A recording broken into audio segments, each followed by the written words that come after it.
Good to see everybody. I don't have a huge amount to report, but I've been working on a couple different projects. One is I'm working with Mark Tuckman for the Golden Gate National Parks Conservancy, mapping historical wildfires. So using the same techniques I've used up here, mapping perimeters and locations of wildfires before the CAL FIRE record. So that's been pretty interesting. And that'll be finished up sometime later this year. And then the big project I'm working on, which has been a little bit on the back burner in the last month, but is coming back on, is the CAL FIRE integrated vegetation and fire history for 4 locations in the North Bay. So looking at patterns of fire and also vegetation regrowth and patterns in fire areas, fire prone areas. So yeah, that's about it. Nothing huge to report, but I'm just plugging away at those things. Great, thank you so much. Okay, we'll go with Brianna. Hi, everyone. I'm Brianna, the Natural Resources Professor and Program Coordinator at Santa Rosa Junior College, for those of you who haven't met me yet.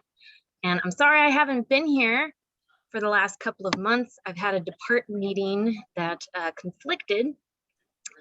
So exciting updates with SRJC. So we're piloting what's called WIRP, the Wildfire Resiliency Program. And the Natural Resources Program is a big part of that. So we're going to be hosting student interns and outsourcing them to all of our fine community partners to get the vegetation management work done and train our students for workforce development.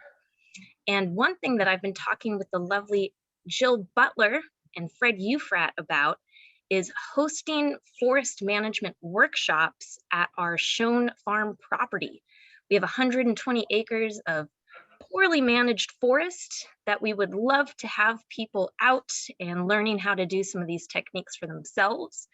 And we would be focusing on landowners, and with some of the county funds we got from the PG&E settlement, we've set aside funding for about 10 weekend workshops a year. And this is something I'm going to be talking to Jill, who I think is on here, in more detail. I'm also co-teaching a forest management class with Fred Ufrat this summer. So there's going to be a lot of work starting up at Schoen now that we're getting back to being in person. So for more information, if you want to join some of the forest management workshops we're trying to pilot, of course, paid, and lunch. I know that's a very critical part of this. I will put my email in the chat box, and feel free to reach out to me if you're interested in getting on board.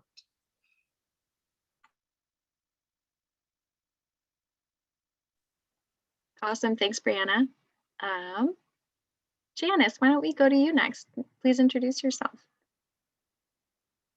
Oh, and you're on mute. Good morning.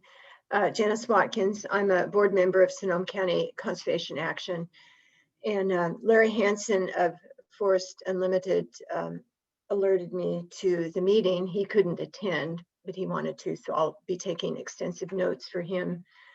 And basically, we're very interested in the science of forest and vegetation management, following that and trying to learn more about it.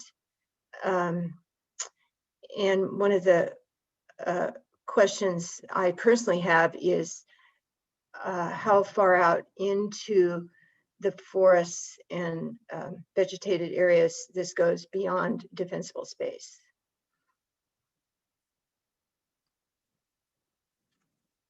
And that's Thanks, Janice, and thanks, Adriana. How about Ellie Inslee? I'm going to speak really quickly because I have a construction project going on in the background. So Caitlin and Jason aren't here because we're getting ready to do a prescribed burn at Van Hoosier. And as Caitlin put it, there's 10,000 things that all need to be done in preparation for that. So that's happening on Friday. And we just finished, a massive marathon, like everyone, writing the CAL FIRE grants. and the PG&E funding, mainly for education to homeowners about defensible space. So, and also with the folks at in Glen Ellen and Kenwood to set up a couple of fire-wise communities in that area that's been in the path of fire so much. So that's about all. So you guys don't have to hear the hammering in the background. That's it for me for today. Okay, thank you very much, Ellie. Emily Johnson. Hi, everyone. I'm Emily Johnson. I am a philanthropic advisor at Community Foundation Sonoma County and a guest of Fred, who I think will be joining us soon. I am new to the group, obviously, and I'm just here to start learning more about what your group does and more of the environmental needs of the county, especially in relation to forest health and fire mitigation. So thank you for having me. Well, welcome, and we look forward to working with you for sure. Esther Mendano, you could pronounce it for me if you would. Hi, you know, it's not my name, it's my husband's name, so you can say it however you want.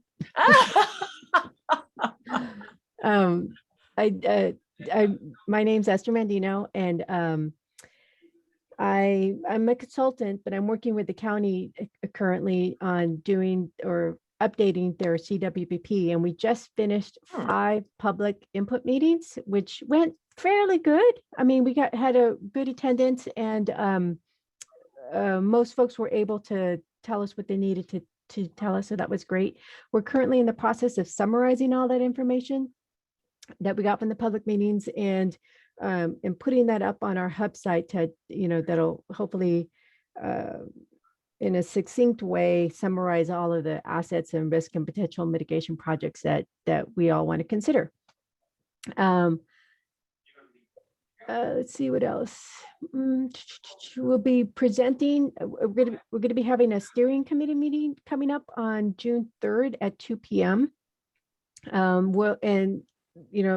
We'll be presenting the summary of that information as well as from the public meetings, information from the public meetings, as well as our preliminary risk assessment. We're going to be doing something a little bit different because there's so many other efforts out there that are trying to determine fire risk in the county. We didn't want to present yet another one that may or may not conflict with them. And so we're playing with a different idea that where we could incorporate that data rather than come up with some other thing that is separate and standalone and possibly conflicting. But as far as the steering committee meeting goes, there'll be a registration link on the website when we get that ready, hopefully like either today or tomorrow, because it's coming up. June has come upon us so quickly. Yes. Yeah, and once we get feedback from the steering committee, we'll push that information out to the public. So the last day to give us information that will hopefully be included or will be included in the CWPP is August 31st.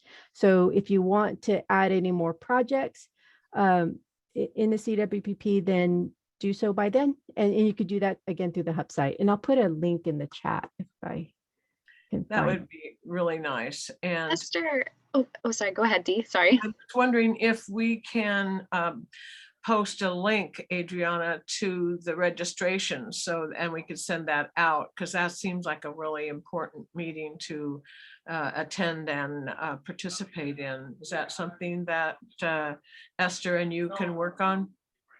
Oh, Sure. absolutely. Yeah, as soon as I'll get the link ready, I can't, I'm not the one who's in control of the Zoom invite, so hopefully by tomorrow we'll have that, and I'll send it to Adriana and she can send it out to the group. Excellent, thanks so much. I have a quick question for Esther too. I was just thinking maybe in July we could have just like a brief presentation from you about the projects that are already included that relate to forest management in the CWPP or vegetation management, just to give us a quick download, and then Okay. really pull that up to our attention, because I know some people have attended those meetings, but maybe not everyone. And Yeah, well, what was interesting is that there were definite common denominators throughout the entire county. And it honestly didn't have much to do with vegetation. It all had to do with evacuation. Oh, interesting. Yeah. Well, I think people were just scared.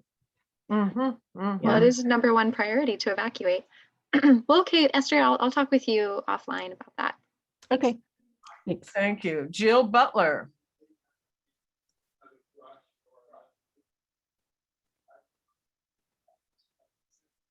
Jill, you're muted. Good There- morning. Can you guys hear me now? Yes. Okay. Let's see. I represent the Gualala River Watershed Council for the forest group.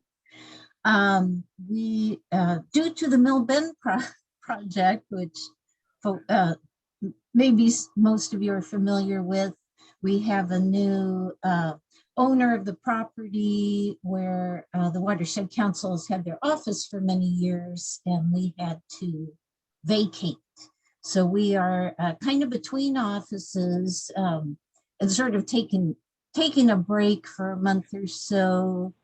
Our next big project will be if the Sonoma RCD gets funding for the Gualala River Collaborative, we'll be participating in that effort. That'll basically be updating to previous management plans for the whole Gualala River watershed. So if it does happen, it'll be a big deal and a big undertaking. And Jason Wells is heading that up for Sonoma RCD. And his main goal is to identify and prioritize projects and then start working on implementation. So there'll be a round of public meetings to get input for that. And they'll hear about funding in the next month or two, and work would start next year. In the meantime, our smaller scale projects and what we're looking for funding for is to continue temperature monitoring for the watershed, which the council's been doing for 25 years. So, so if anyone has ideas about potential funding for that, that would help us continue that effort. On the home front, I was just sort of general forestry interest. I was just going to mention that I'm just back from a week in the Yosemite area. And we stayed in Bass Lake, which is close to the Mariposa Grove. And I was just going to mention they had a huge windstorm there in January. Winds up to 120 miles an hour at the summits, and just an enormous amount of wind through. Mariposa Grove is completely unrecognizable. Wow. And if there's not a huge fire in that area, they'll be really lucky, because there's lots of fuel, a lot of logging going on, trying to clean up that area. So, so that's just sort of a general to be aware of situation. And that's it for me. Okay. And Janice, I just want to let you know that this is recorded meeting. So if that helps your fingers not do so much typing, you can take advantage of the recording at some point. Okay, thanks, Jill. Mr. Fred Ufrat. You're muted, Fred. I will unmute. Everybody, just happy to be here, just back in from the woods, working on my emergency, and spending time over at Open Space, working on a lot of fuel breaks, getting ready for the JC, getting ready to help the world, you know, the usual. And happy to welcome Emily here, who is here at my invitation because I want to get the community foundation involved, and I seem to be in the lumber business, so why not get the other guys? So that's what's good with me. Great, thank you, Fred. And Mr. Kim Betchelder. Good morning, folks. It's good to be here. I work with the Sonoma County Ag and Open Space District, and we have a new general manager, which we're very excited about. Misty Arias has been working for the district for 25 years. And from the staff's perspective, it's really exciting because she has the foundation that we really love and appreciate about her, and understanding all the things that we've gone through over the last 30 years in the business. And so I think she has a real good sense of what we need to do, how do we continue to improve. So we're very excited about that. And with Misty moving up from the acquisition program manager position, she left in her stead Jen Kuzmar, who is also extremely talented, and she'll be ahead of on an interim basis of the acquisition program. So the things that we've been involved with, we currently have a hazard tree removal project with PG&E on kind of the northern end of Saddle Mountain, which was burned during the last glass fire. And so a fair number of large trees that Fred and I are gonna go out and do a little inventory and figure out how much volume's in there. And then we will have PG&E remove the trees, mostly on a road called Erlin Road. So that will be an interesting project to work with. And then also working on the transfers of Calabasas Creek Open Space Preserve and Wright Hill Ranch Open Space Preserve to regional parks. That's been on the docket for probably almost 4 or 5 years now. And now Regional Parks has the funding to be able to commit planning staff to that transfer process. And we are working with them to figure out how the conservation easement would be written. That was recently approved by the Board of Supervisors. And the transfer should happen like in the front part of July. And so I'm working on the baseline report for both of those assignments. And then another big focus of our work right now is the implementation of the Vital Lands Initiative. And this is something that I really want to thank you all for participating in. We had a lot of different community meetings, and we roped all of you in most cases to give us your feedback on what the district should look at over the next 20 years, some of the priority areas in your minds, and then to help us kind of sift through the data to really present it in a way that makes sense to you and us. And we're now in the implementation phase. That was approved by the board in November. And so we're looking forward to going forward with that plan and doing the best job possible. So that's going to be a spotlight next month. We're hoping that Misty Arias will join us, and then Allison Schichtel and Alex Young will help us present what VLI is about, how it will help to protect forests in Sonoma County, and essentially some nuts and bolts about how it works. So the other thing I wanted to kind of highlight is that we are going through a process. Well, last week was the spring summit of the Together Bay Area organization. And so that's a Bay Area-wide effort to look at how to conserve the best resources. And so one of the highlights in that session, or in one of the sessions, was the presentation by Tom Robinson, an old colleague and friend of ours, who is just a really sharp mind. And he presented the Conservation Lands Network 2.0. It's a tool they've been working on for probably 15 years now.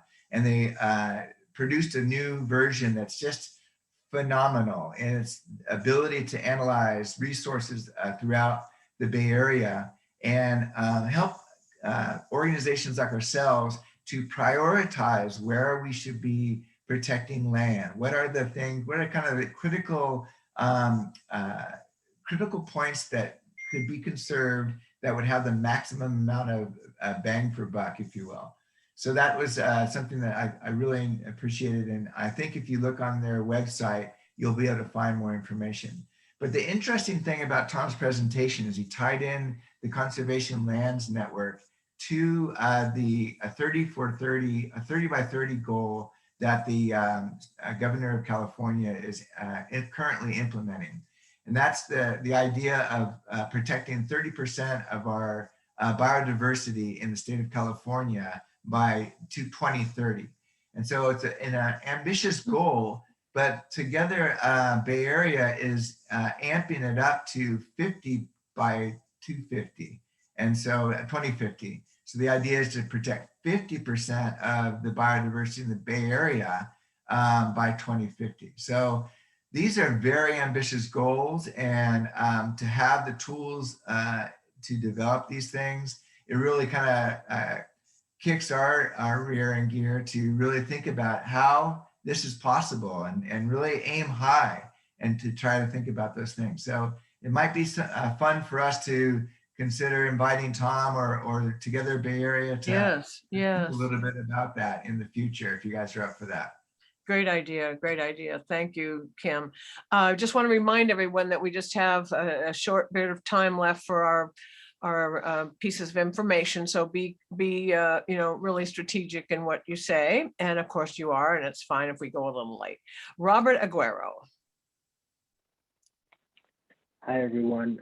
Robert Aguero. I'm an environmental specialist with Permit Sonoma and also an RPF working for the county. As far as what we're doing, we presented to the Board of Supervisors on 2 days ago on Tuesday on our update to the county's tree ordinance. I think some of you were in attendance, or some of you submitted comments, which was much appreciated. I think I'm going to work with Adriana to try to get something with this group scheduled, like a little informational workshop, maybe in the next month or so. I tried to do it, or I wanted to do it a couple months ago, but time slipped away, as it tends to do for all of us. So coming out of Permit Sonoma, that's probably the biggest thing coming out of our shop. I've been assisting with some of the reviews for the PG&E grant applications, but that's still in process right now. So that's coming. That's what I have. Thank you very much. Susan Hayden. Hi there. Good afternoon. Should I launch into my funding update? No, you should wait on that, but if there's something else. I'm going to hold in the interest of time. It's great to be here. And I'm also working with Robert on the vegetation management applications currently. Okay. The PG&E ones? Late nights. Is that what you're saying? The PG&E ones? Yes. Okay, great. Thanks. Monona Haviland. Hi, are you just doing introductions? Monona Haviland from Sonoma Ecology Center.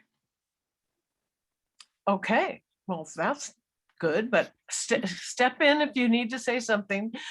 Thea Maria Carlson. Hey everyone, I'm Thea from Mononsville, which is a residential community co-stewarding 400 acres and the glass fire footprint. And so we're working on a bunch of stuff. We are in the midst of salvage logging and looking at post-salvage logging treatment. So if anyone has resources or ideas around that, one of the things we're looking at is planting some oak trees, both that are currently native to this area, but also that are adapted to further southern climates in anticipation of climate change. We're also getting ready to do some oak woodland restoration, hopefully getting a North Bay Forest Improvement Grant for that, and looking at partnering with the Tribal Eco Restoration Alliance to do some of that work. And we're in the midst of designing, rebuilding our community homes. We lost 12 homes in the glass fire. And so looking at rebuilding with fire resistant materials and having defensible, survivable homes here, and exploring the possibility of how we could serve in more of an educational role with work and learn opportunities, internships, and things like that. So if anyone has thoughts about where the gaps are in all these amazing organizations that already exist, anything that you could see, it would be really great for land-based community to offer. We'd love to hear your thoughts about that as well. Thanks, everyone. Thank you, Thea. Carleone.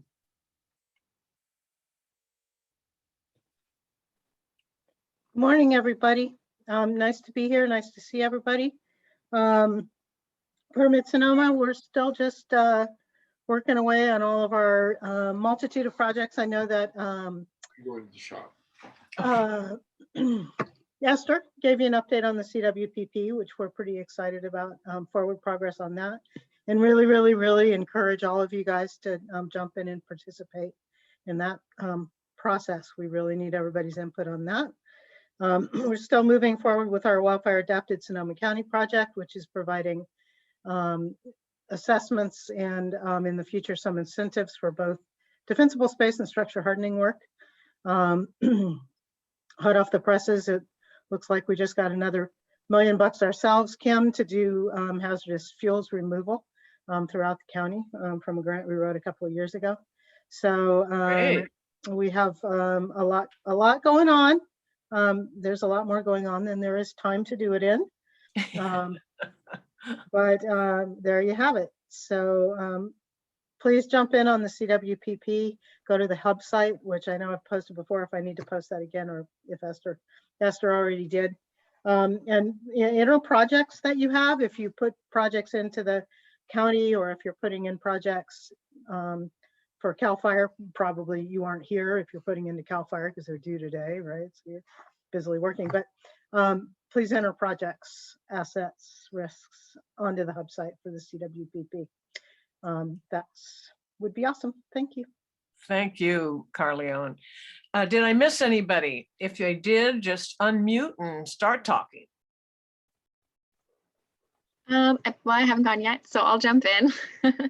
Just say good morning, everyone. And I know we forget about ourselves when we're facilitating, but yeah, so I'm Adriana Stagnero. I am the outreach and project manager for the Gold Ridge RCD. And we, like a lot of people, have just been in the flurry of proposal writing, and I'll save the details about those until our next section. But we just submitted to CAL FIRE and the county's PG&E funding in partnership with Fire Cci Sonoma and Safer West County, which is our local nonprofit out here supporting emergency safety in West County.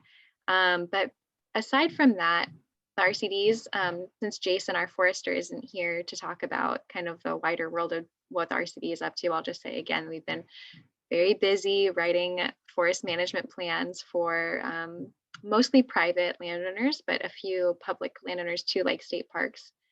And then we've been encouraging those landowners who have management plans to apply to our new incentives program, the North Bay Forest Improvement Program, which is a lot like CFIP for those of you who have ever participated in CFIP before. It provides about 60% cost share for your forestry activities. So we've been just encouraging people to apply to that. It's a kind of a pilot program. We only have 3 years of funding. So we take applications on an ongoing basis. I know a few of you have already applied, like Thea mentioned, but feel free to learn more. I'll drop a link to the website in the chat. And I think next month I'll be able to tell you which projects of the first round we funded. We're going to doing a funding round in the spring and a funding round in the fall. We'll do 2 rounds a year for the next 3 years. Yeah, I think I'll leave it at that. Is that the Rebuild Fund, Adriana? Yes. Thank you. Yeah, it's a program that's not just Sonoma County, but also, so Rebuild North Bay covers Sonoma County, Mendocino Lake, and Napa. Thank you. So yes, it's a collaborative program. Okay.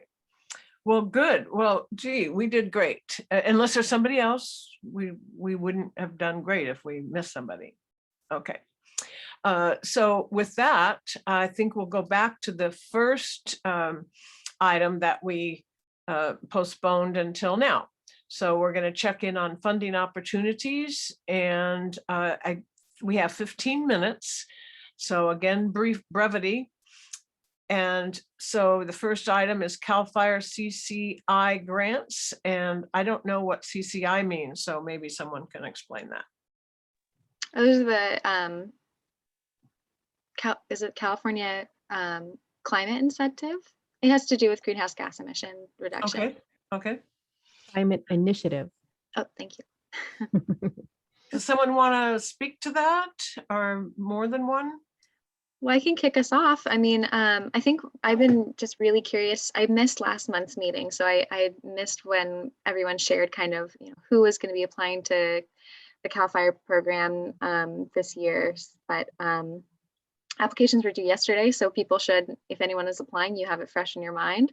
Hopefully you're relaxing now at this point, but yeah, I wanted to hear who applied for what and kind of what are everyone's like top priorities at this point. And I'll just say that I supported Fire Safe Sonoma in putting in a proposal for West County, which does it's a vegetation hazardous fuels reduction proposal, working on fuels reduction along 25 miles of main evacuation route in West County. So that's like the whole Bohemian Highway corridor, you know, Occidental Road, Grayton Road, Coleman Valley Road, and some of the smaller roads in there that are really highly trafficked by the community.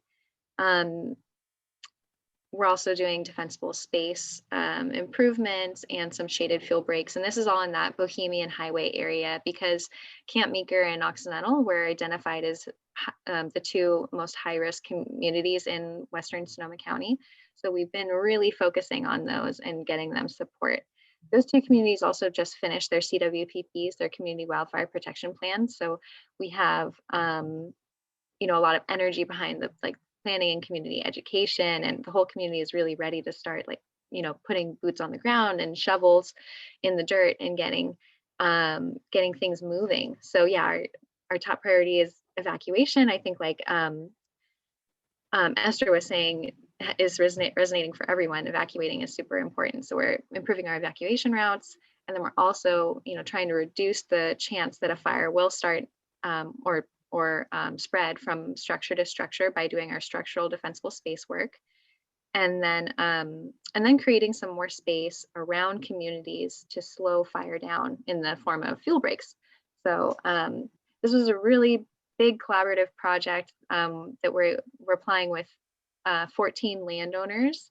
And these are large landowners. They're like the camps, schools, and retreat centers out in Bohemian Highway area, like Alliance Redwoods, St. Dorothy's Rest, Westminster Woods, CYO Camp, Harmony School. So we've got some really large acreage partners working with us, and we're hoping that the fact that we cover so much geography and we're really focusing on these at-risk communities will make us an attractive proposal to CAL FIRE. What is the acreage that you encompass? 1,000 acres will be treated, and they're spread over, I believe it's an area of 10,000 acres. Something it's in that ballpark, but yeah, we're treating 10,064 acres over 5 years is the proposal, and it's a really large ask. I'm kind of even embarrassed to say it, but it's like $7 million, which we've never asked for anything like that before. But we've been told that CAL FIRE just has a lot of funding right now, and that it makes sense to ask, and that if they have to pare down, they, you know, if they want to take one part but not take another part, we kind of made it peaceable so that they could decide which are their, you know, highest priorities. It's a really, I know it's a really big, you know, dollar amount as total, but the per acre cost is about $8,000, which when you think about, we're doing community education and workforce training and, you know, like networking and sort of like community connection building out there. So it's a very enriched cost when you think about all of what's going into that per acre cost. So $8,000 an acre. All right, anyway, I've shared enough, and now I want to pass it off to anyone else who submitted a proposal yesterday or in the last couple days. So anybody? I can speak up. This is Ellie Inslee from Sonoma Ecology Center.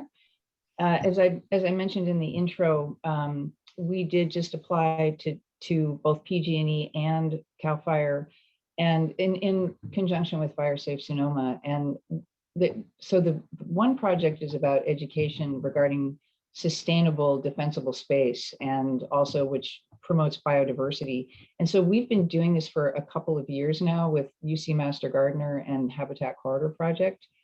And so I think we applied the last round in 2019 and didn't get funding, but it's been almost 2 years since then. And in that time, we've given 6 presentations and worked with fire professionals. And the main point is how to really inspire landowners to do the work so that they don't think they have to clear, most of their shrubs and trees, or, if they think that and then they resist it and do nothing, then you end up, with obviously problems. But if they take out too much, then you have invasive species. So from an ecological perspective, we're trying to inspire the appropriate approach to defensible space, and try to get more of it done. So for over a 3-year period, we're proposing 42 workshops, some of them just for homeowners, but some of them for actual landscape maintenance professionals and landscape designers, and also fire inspectors. And along with that, we would do 42 site visits. And so the ones we've done so far have been working with neighborhood and community groups. And in the process of writing this grant, we worked really closely with a number of those fire safe councils and Firewise groups, and got their support. And also really excited to get support from the Fire Chiefs Association of Sonoma County, and the county. Carleone got a letter for us. So we're really teaming up with as many people as possible to get this done. And Caitlin pared it down to get to apply for PG&E funding as well, since that's for a shorter period of time. And Minona, if you're available, I'm going to mute and have you talk about the Kenwood and Glen Ellen one, if you don't mind. I think that's fine, but let's all try to be a little more brief because we're running a little bit behind on this item. I'll just say briefly for Kenwood and Glen Ellen, we applied with Fire Cci Sonoma to develop a community wildfire protection plan, actually modeled on what Adriana and Goldridge RCD did at Camp Maker, to work with the communities there. Also with the prompting from Arthur Dawson and some other folks at the Northern Sonoma Valley MAC to help them with emergency preparedness and to just create a more focused plan for vegetation management and emergency preparedness for Glen Ellen and Kenwood areas, which, as you know, have been impacted by fires a couple years now pretty severely.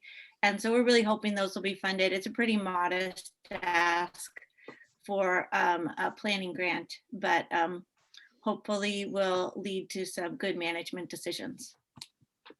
This is so encouraging to hear all of the various people and their funding, their grants, and we know many of them are going to get funded. We won't know till September on many of these, but it is very, very encouraging that there are so many funds to apply for, and that we have so many good people putting up these great proposals. I want to for sure address a community foundation and Fred and Susan Hayden with the North Coast Resource Partnership. So I'd like to have them go next.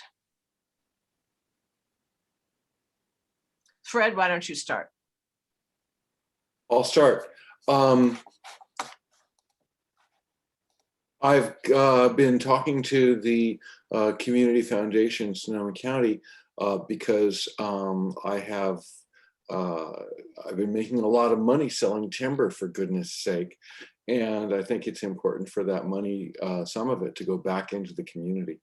So I'm putting together a little fund over there to keep working for this. And I wanted the Community Foundation to be interested in this kind of work that we're doing, and maybe make a program area of forest management and fire control on top of their other program areas, so that folks in our community have a direct place to put their donative intent, and maybe coordinate this across a lot of groups which are putting asks in. And one of the first places we start is a lot of groups that have already put in asks for Sonoma County, Community Foundation Sonoma County, and those can't be fully covered in their present form. There's still money needed. So this would start by going towards that, hopefully. And let me see if we can put a grant and matching grant together. Okay. That's great. Does Emily, you want to say anything more, Emily? No, I think Fred said it perfectly. I think that, we're lucky that Fred came to us, because the way that the Community Foundation works is that a lot of the funding, the discretionary funding that we have, comes from people who leave bequests to us with specific intent. So we do have a fund for the environment, but it's very focused on environmental education. And we're excited because we know that there's a big area that we don't necessarily have a blind spot for, but that we would like to dive deeper into. So yeah. Well, it would be much appreciated, both Fred and Emily. And I just want to point out, when I suggested that there's quite a bit of money out there for applying for, it's just minuscule when you talk about the need for just Sonoma County, not even talking about the state itself. So I really appreciate the opportunity you guys may be providing for increased opportunities. So Susan? Great. Good morning, everybody. Happy to be here. That's really creative, great thinking, Fred. And thank you, Emily, for being here. I think that's a great next step. So I was asked to give some information from funding information from the North Coast Resource Partnership perspective. And so I'm Susan, and I'm with Sonoma Water, but one of the hats I wear at Sonoma Water is the Director of Legislation and Policy Development for the North Coast Resource Partnership, which is a collaborative, if you're not familiar, and it's 7 counties and over 35 federally recognized tribes on the North Coast. So I'll go through a few highlights. So right now, there are no open funding solicitations or our requests for proposals coming from the North Coast Resource Partnership. But however, 8 demonstration projects were awarded as part of the Department of Conservation's Regional Forest and Fire Capacity Grant that was awarded to the North Coast region a year or so ago. And those 8 forest health and capacity building demonstration projects are underway, with videos and reports and the success stories coming soon. There's quite a bit to learn from these projects. And if the group is interested in that for a future meeting and hearing about more of those, please just ask us back. There's a couple of projects that are being either led or key partner from Sonoma Ecology Center and Sonoma Biochar Initiative. So I'm super excited about those. So here's a quick, hopefully quick overview about the current status of the state fiscal outlook and the budget and some legislative activity. So as you've probably been hearing, we are in an unprecedented time of state monies at play. So we have a budget surplus. We have federal dollars coming from economic relief from COVID. And then we also have some drought relief monies and the existing budget. So overall, there's like $267 billion at play right now with the state of California, with some 38 billion of discretionary funds. there is about 11 billion, not just million, $11 billion for climate change. And some of those monies will be flowing down into wildfire, forest health, and other existing programs. So I just wanted to give you a picture. So there are a couple of bills that may turn into bonds. One is in the Senate, one is in the Assembly. There's quite a bit of activity with those. But with the May revised budget that the governor just put out last week and titled it the California Comeback Plan, there's quite a bit of pivoting now with emphasis on the actual state budget because there's so much money being applied into these various buckets. So a flurry of activity on that. We're seeing quite a bit of investment, like 75% more investment in climate, wildfire, forest health, the environment than we saw even 2 years ago. So considerable amount of investment, really bold action if we see that this summer. A quick update on Proposition 1, Round 2 grants. They're still delayed. With the drought relief monies at play, we thought that those monies would be coming soon with a solicitation, but right now they're being held. So for further notice, I'm happy to come back when they are, when the state does put them out. I'm happy to come back and walk us through what might be available. So I guess we just need to stay tuned because forest health work and wildfire risk reduction does go hand in hand with water and drought and floods.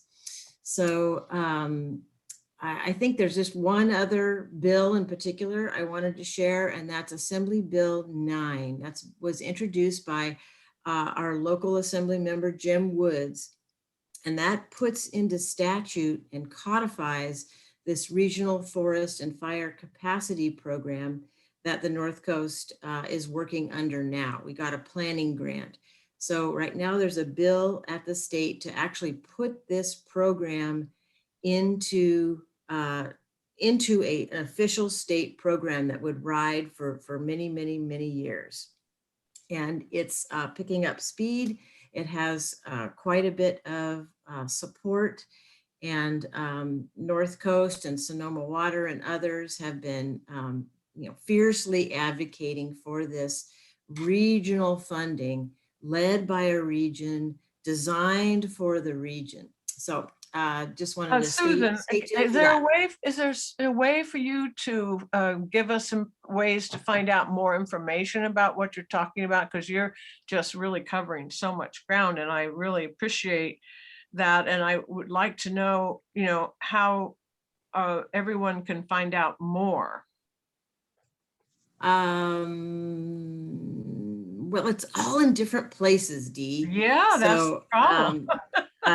Tracking the legislation and advocating for bills and so forth it's so volatile, and there's so much flurry of that it isn't in one place. Right. The state has the bill trackers where every day, every hour, it's updated of what activity is going on. That's some of the resources I use to get at it. Well, let's talk about that offline. I'm sorry to interrupt you, but I do think that we should talk about how we can get more information to our groups so that they could take advantage of the funds that sound like they're, piling up. Yeah, exactly. And I don't mean to get into the weeds today. It's my pleasure. If it's your group's pleasure to come back another time, when we've got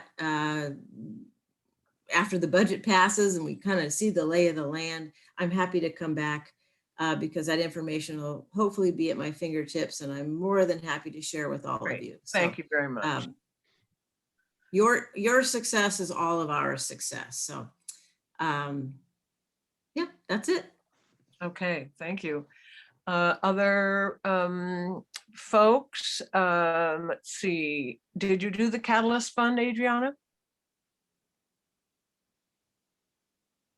No, I haven't mentioned that, but that's a fund by the Land Conservation Network, which is a federal nonprofit, and they have something called the Catalyst Fund, which I thought was a really good fit for our forest working group to keep our coordination going.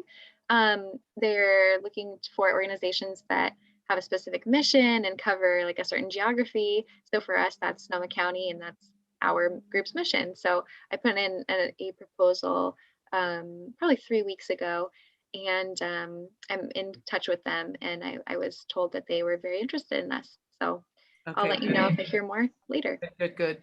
And I heard from the Fledgling Fund, which is a local fund that funds a lot of environmental work. And Adriana and I put in a grant proposal a while back, and they're going to be meeting in June, but I did talk to them, and they're pretty excited about what we do. Again, they've already given us a previous amount. So I'm happy about that. And the Rebuild North Bay Foundation, I don't have an update for you this time, but I think this should be a regular agenda item, this update. So I will do that at another time.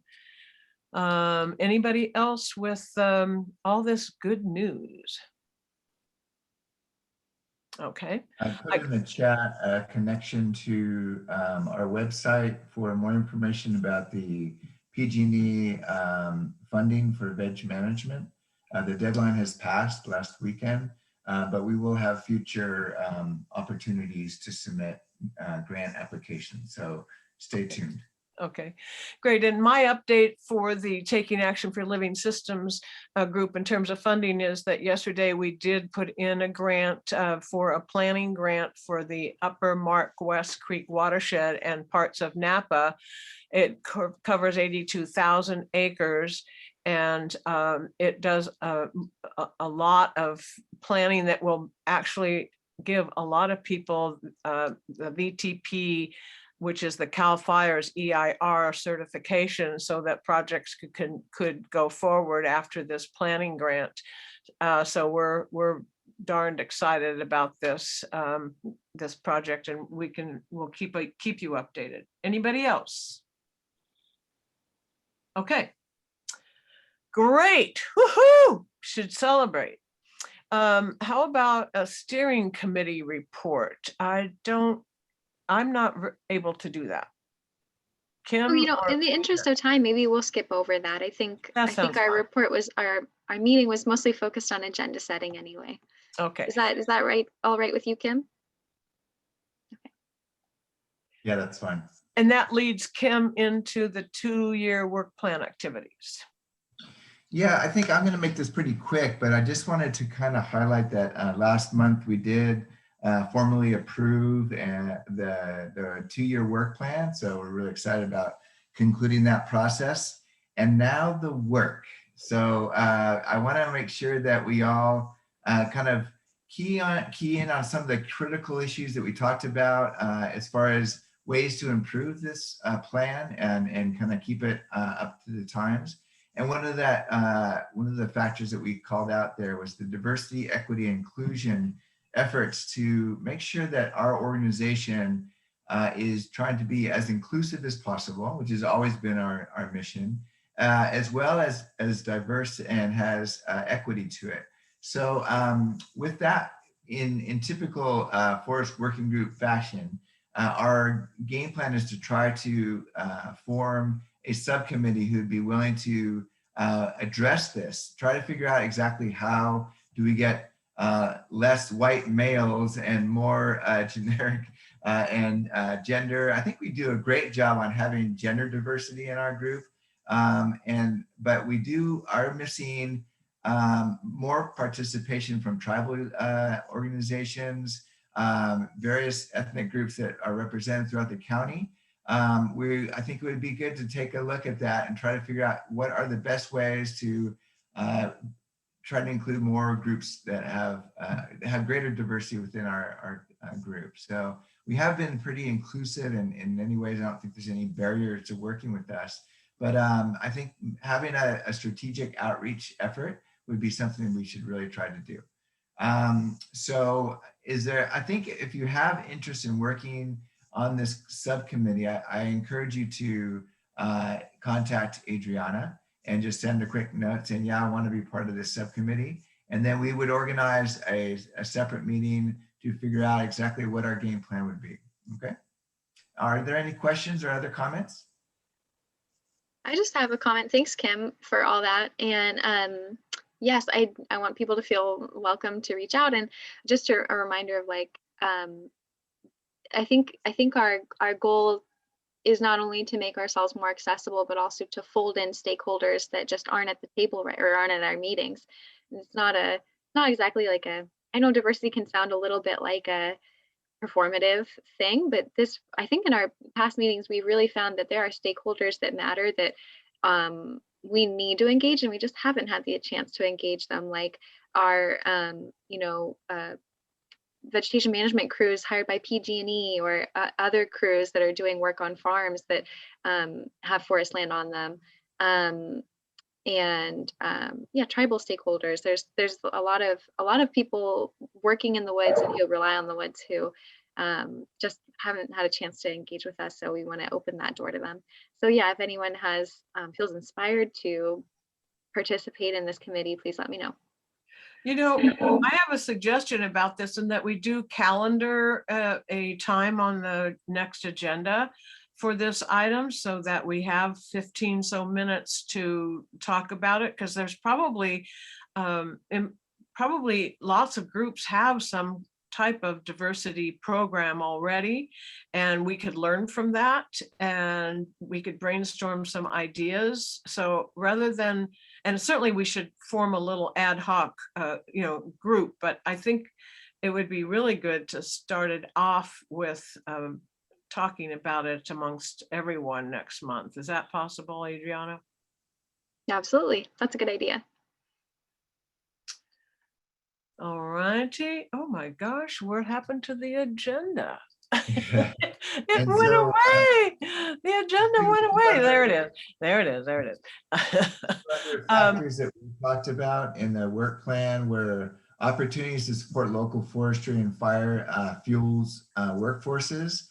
Development. I think that sounds to me that it is really in the ballpark of a number of organizations who are participating in the call today and in our group.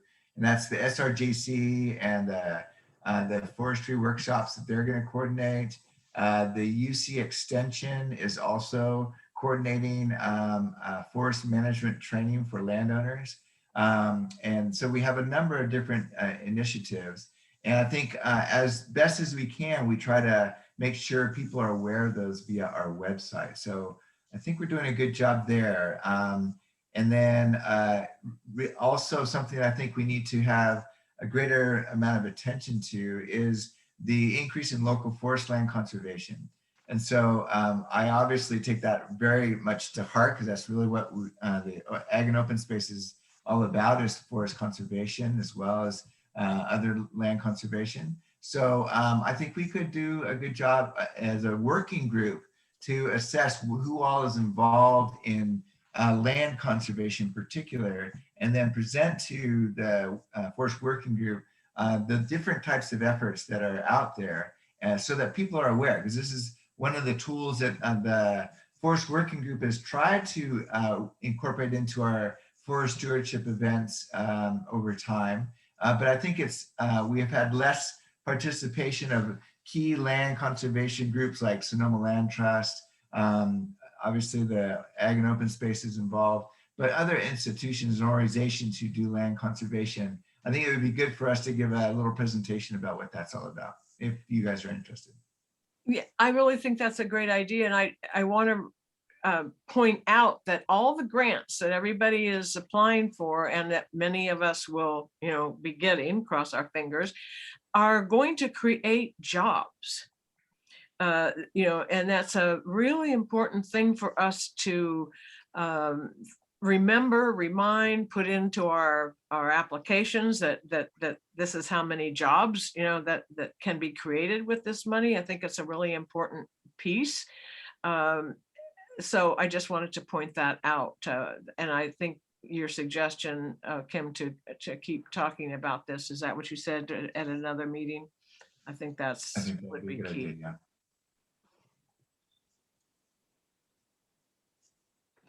And so is that cover the work plan? I think so. Anybody have any other questions or comments? I have one comment about workforce development, just that Circuit Rider is another nonprofit that's been working on workforce development in the space of fuel hazard reduction and other like ecological restoration work. And I would like to invite Che, their executive director, to one of our meetings. That's a great Well, it idea. sounds like it should be the meeting that we have this agenda item so that they can participate. Great idea, Adriana. Okay, outreach activities updates. Fred, give us a recap of your fabulous tour that you gave us on a Saturday not long ago. So outreach activity, basically this counted as a brown bag. We had approximately 15, 20 people up Mill Creek Road touring the 400-acre property that my family's had for 60 plus years, and looked at the logging situation, talked about restoration of that property, talked about, it was really interesting for me because people came up with ideas that I had never heard, like the permaculture people, permaculture artisans who are working on transforming hill slopes into growing habitats, different kinds of tools for restoration at that level, and interest all around for trees, interest all around for different species. It's always good for me to hear, and I think good for everybody to hear 15 experts talking at once about how they would approach this kind of thing and what species they would use. So that was the outreach day about how do we recover from fire and what is the next forest going to look like.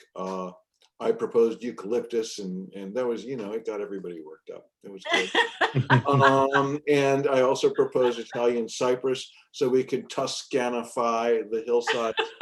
And we talked about how TPZ land is not suitable for conversion because of regulations that keep it within TPZ for tax purposes. And that's into the weeds. We went so far into the weeds, we got ticks. That's all I can say. Other outreach, I just also took a group of NRCS folks out there. Thank you, Jeff, and people who are not on this call. But so it's turning into a bit of a model forest for NRCS and their activities.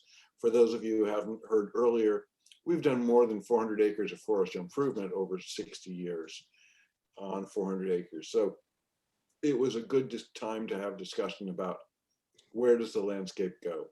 And the other thing I'd like to say about education is we modeled these workshops that Jill has brought back to the JC, and we're now calling them the Jill workshops, but they're very much the forest working group workshops for landowners. And if we are able at the JC to do 10 of them a year with 20 landowners apiece, and the landowners have an average of 100 acres, I believe that's 20,000 acres a year, which is starting to approach where we've been wanting to go in terms of getting information out. And honored to be part of it. So that's my report. Fred, how many acres burned of your 400? 400.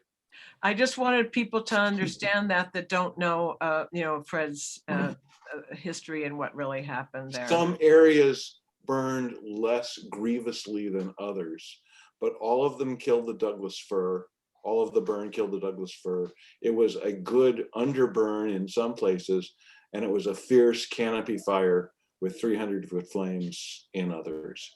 So we are logging the snot out of it right now, and it's on YouTube, Wallbridge Fire UFRAT, And what else to say?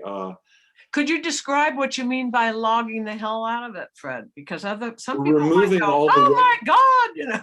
We're removing all the redwood trees and the Douglas fir trees, except in areas where the redwood trees still have crowns or still have root systems or cambium. And so we're evaluating the trees on a 1-to-1 level across the property. I did that with a bunch of volunteers and forestry techs, and that was quite a thing. And now we are, now we have a bunch of hardwoods that we're going to orient 90 degrees normal to the slope. In other words, so they'll catch soil and water, and then we'll be planting behind that. We've already done about 40,000 trees. We've covered about a third of the acre area. So it's about a 3-year process. And then next year we'll be planting Santa Cruz redwood stock and Big Sur redwood stock and sycamore stuff from Southern California, big cone Douglas fir from the Cleveland National Forest, sugar pine, sequoia. So, it's very exciting growing a forest. It sure is. It's terrific. It's terrific. Thank you so much, Fred. So welcome. Could I ask a question? Sure. Fred? I was there at your tour before, and you looked like you did everything right and everything. And then the climate change. I noticed your replacement trees all are going south. Does that mean climate change is influencing the big structure? I mean, you're choosing plants that are endemic to lower, southern. Yeah, inferior California.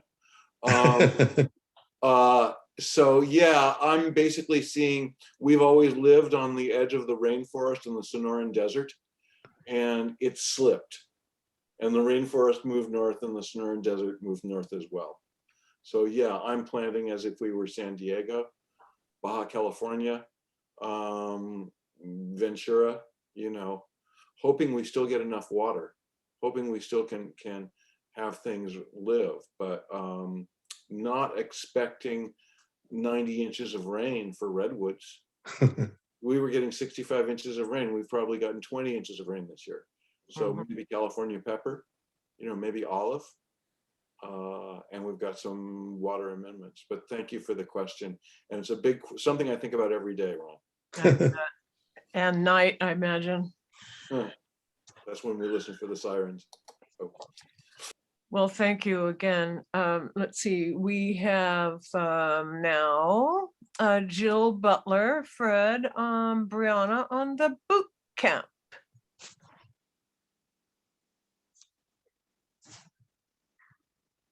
Someone want to give a little presentation, a little update on that? No. Can? Or would you like to, Fred? Take it, Brianna.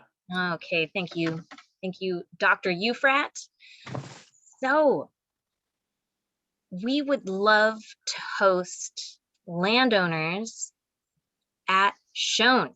We have the equipment and the forest and the picnic tables to host a lunch.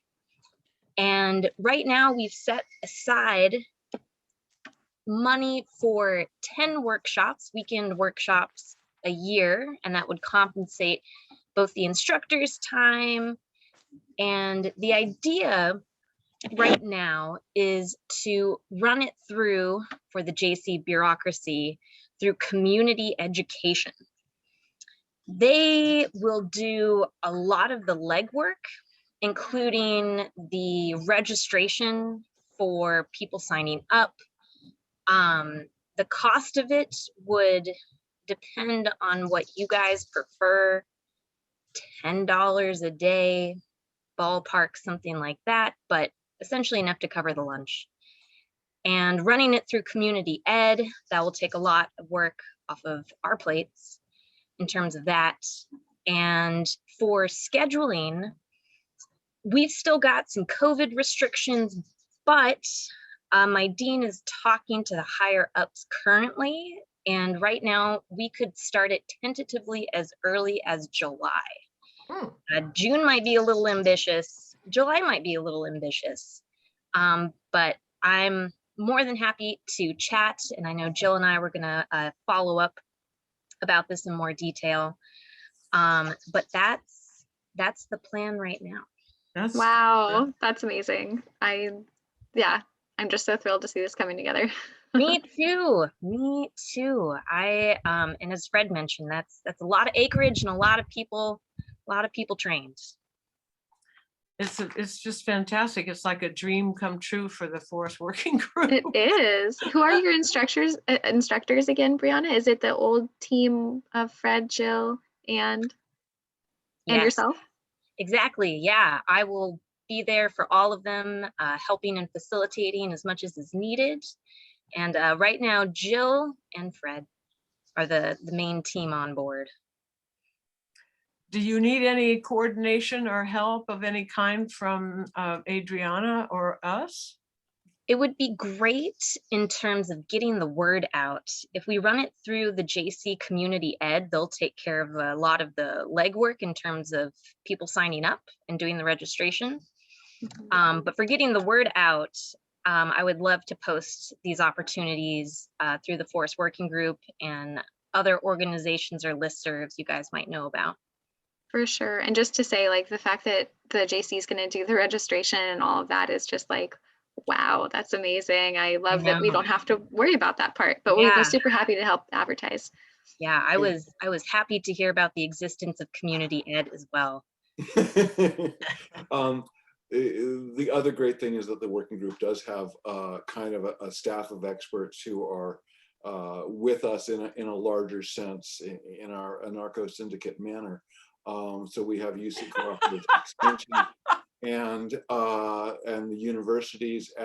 They can bring in specialties so that we don't get stultified in a program. We can bring in different instructors, and all of you are specialists to me, certainly.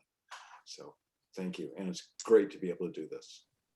And I would say that $15 or $20 is, it would not break anybody, and we could also have a fantastic lunch.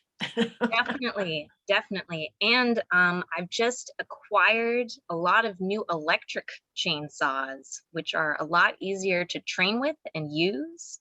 So that's another piece of equipment that we can also bring into the training if you guys want to go straight up chainsaw stuff. We got a lot of trees. Have you ever heard the song Lady with the Chainsaw? The Brianna Boaz story. Yeah, I think that's going to be the title of my autobiography. Yeah, we ought to get that song and play it. Yeah, I agree. So can I just want to interject? This is Ellie. Have you guys spoken with Brock Dahlman? Because I know he's super excited about being engaged with this type of program. Yes, I need to follow up with him after you put me in touch with him, but I definitely need to follow up because he's doing a lot of exciting things where he's at as well. But thank you for the reminder. Yeah, he's got that permaculture perspective, and he's been working on his forest area for more than 20 years, just, kind of tinkering from a habitat perspective. He's not looking at it as much at all from a forestry, logging perspective. So it's just a different angle. Right. So Brianna and Fred, I really want to emphasize the opportunity to kind of catalyze what you guys are planning to do on the ground on the actual practical terms of forest management with the UC extension effort that does a little bit more of the management planning side. And Fred, do you have any ideas of how you can kind of play off of each other so that the UC extension can offer their course here? We kind of get people to look at the larger sense of management planning versus, and then complement what they do with what you guys are planning on doing on the ground. I think that would be really valuable to link those two efforts.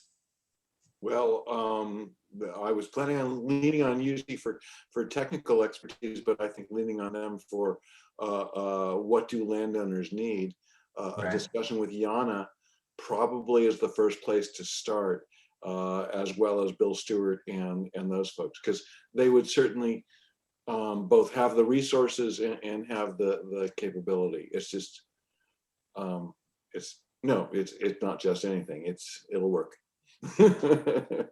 I think so. And Kim, I know, was trying to organize a workshop for this June, I think. Yes. And so we really want to make sure the forest working group is completely flag waving on that, so we get landowners in this area to participate. And then that would be a perfect intro to what the JC at Shone Farm is hoping to do. So the JC, it would be the segue to the hands-on material at the JC, and exactly. It would be more of the description of. I've participated in those, and yeah, they are kind of the structure of forests in California, and they're pretty generic. And even though it says Sonoma, that doesn't necessarily explain the whole thing. And we are talking about kind of two different things. We're talking about forest management on a very generic scale, you know, how to handle your land and your trees. And the other is, how do you limit fire in and around your house? How do you see your forest as part of a larger landscape? I think there's a little distinction in there, you know. I think that's fair, yeah. That sound right, Brianna? Brianna, hi.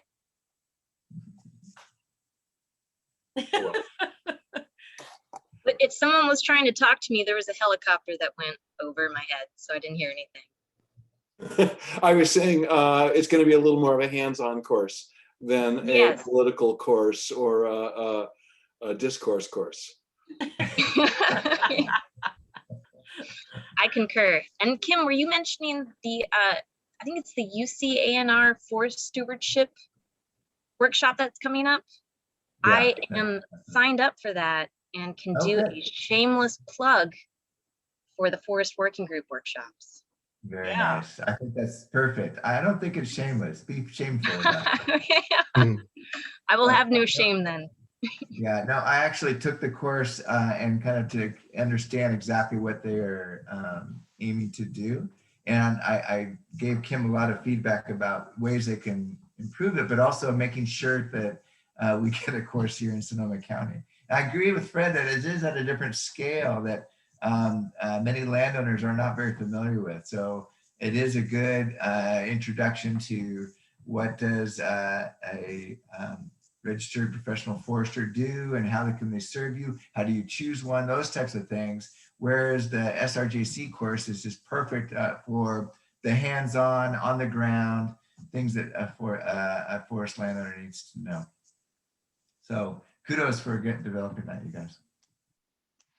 Great, great, great. I'm going to skip over some of the things that we still have on this item for another meeting, but I do want to briefly ask Ellie if she has something that she is key for this meeting to coordinate with, so that we understand that. And also Robert Aguero, apparently you want to do something in June, and I think that you and Adriana can coordinate with that. Unless, so either Ellie or Robert, you want to say some things?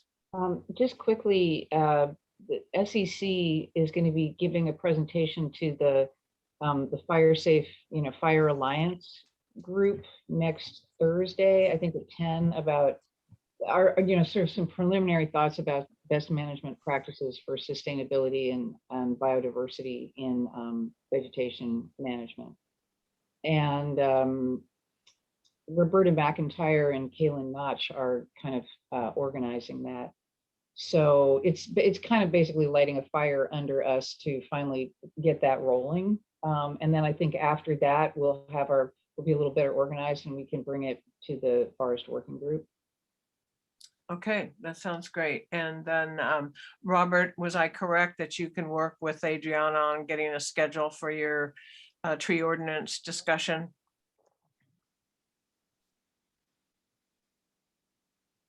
Is Robert still here? That's Robert. right, Dee. He and I will be working together on that. Okay, okay.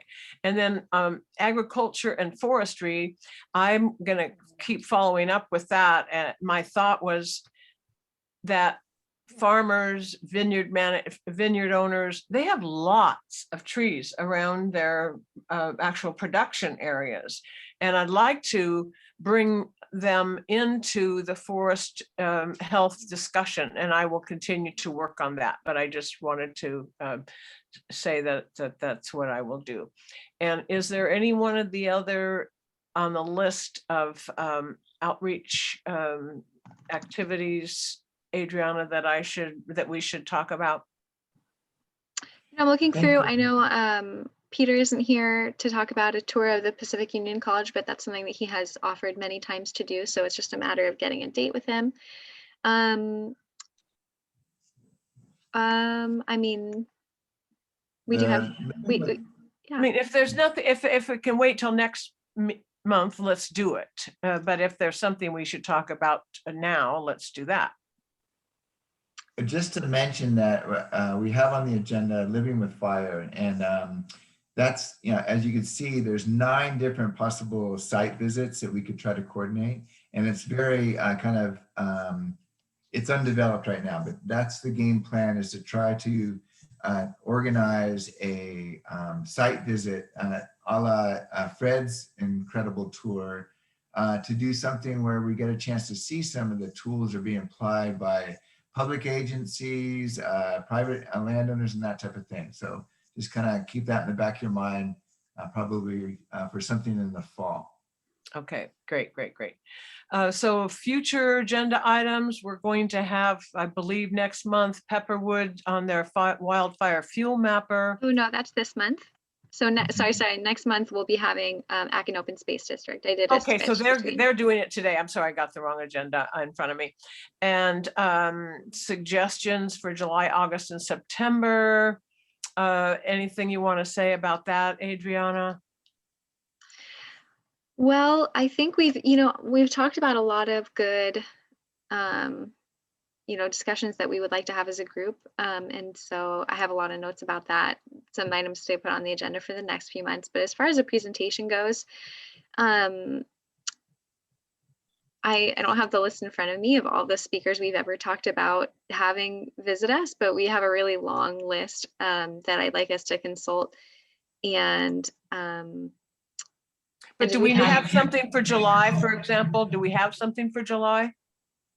July, we still do not have. And I thought maybe that having, I don't know what the interest is, but I think it was last year in July, we had our CAL FIRE reps come and talk about the outlook for the fire season. And that was something that people really appreciated having. So we could do that again this July, or we could have, another topic. There are a lot of good topics out there. I mean, we just keep adding to our list of things that we're interested in. So maybe what we could do is I could send around a poll and have people kind of vote for their, top 3, and we can kind of spread those out over the rest of the year. Or that's a good idea. Really open to however you guys would like to make that happen. That's a great idea. That's a great idea. So that sounds good. Any other input on that? Well, then we get to have our presentation. And Adriana, do you want to take it, or Kim from here? I'll just do a quick check and see if we have Tosha or anyone from Pepperwood with us yet this morning. I didn't see anybody. I'm not sure that we do, actually, which I know that she had confirmed this presentation. And I just got an email from her saying that she will be there shortly. So we'll just give her a few more minutes, but I'll just kind of get us primed for her by saying this is a really amazing tool we've been hearing Devin talk about for a while. Devin Friedfall, he's works on the preserve management team at Pepperwood Preserve, and for a while he's been saying, oh, I want Pepperwood to come and talk about this tool we're making, this really cool tool where we have all this LiDAR data for the entire county, and we pair up that LiDAR data with recommendations for how to manage fuels, and also how to look at a piece of land, a property, a parcel, and understand the fuel hazards that are present there. So this is a tool that I just used in my CAL FIRE proposal to say, hey, we've got certain properties we want to treat. And here's this amazing fuel mapper that you can, it pumps out a report to show you this parcel has this level of fuel loads and is in this watershed, is this fire hazard, is this, has this many structures, here's your defensible space. It has a breadth of information that's really useful for looking at a single parcel and knowing all about it. So I'm super excited that we have Tosha here. She's just arrived to give us the lowdown on this amazing tool. Good morning, Tosha. Good morning, everyone. Thanks for having me.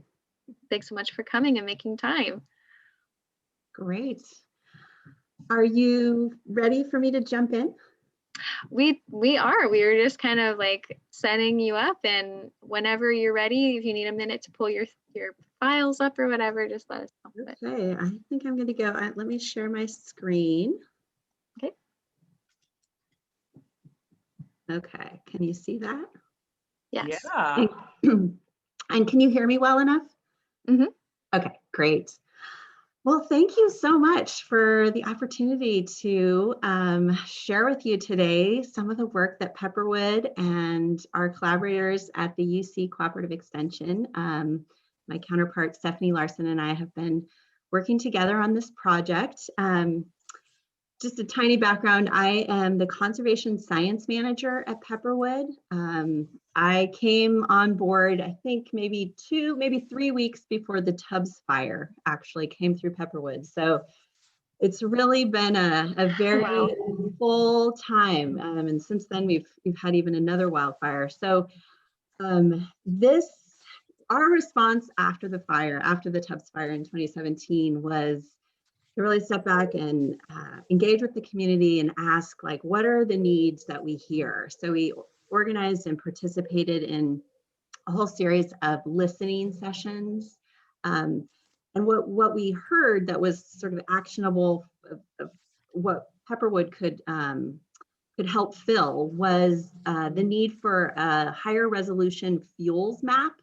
So taking the great vegetation map that we have for Sonoma County and then doing some crosswalking and modeling to understand, how those vegetation types will burn. So turning it into a fuel model. And so we raised some money from the Flora Thornton Foundation, Flora L. Thornton Foundation, to build the fuel model. And it's a useful layer, but it's often used in other types of fire behavior modeling. So it was just one piece along, the way of getting better data to help inform, the steps that we should take to build a more resilient landscape.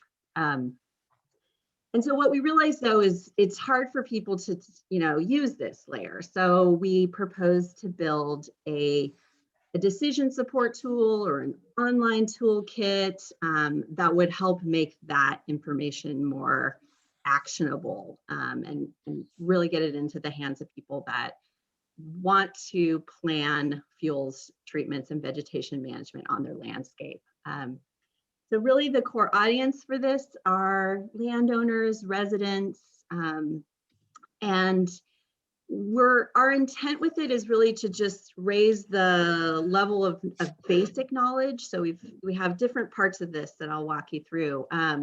We built a kind of an educational tool that is called a story map. It's a very interactive format that you can embed maps and charts and photos and tell a story about, in our case, why you should do fuels management and some of the history behind why we are where we are and what we should do about it and how to even engage in the process. So there's an educational component that I'll walk you through, the story map.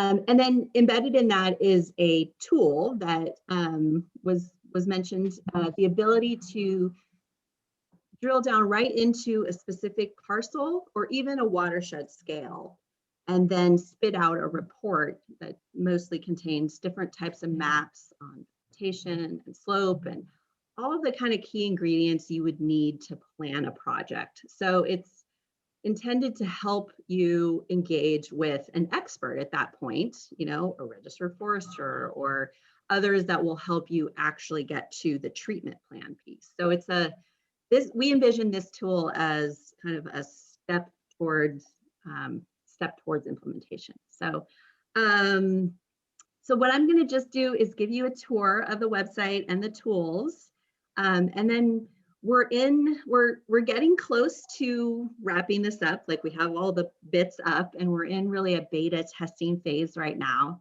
actively seeking input from people, and then we're going to prioritize that feedback and then make some adjustments and, you know, kind of launch it more widely. So I say that to just invite you to give any kinds of feedback that you like on any parts, either here or beyond, once you've maybe had a chance to digest some of the components.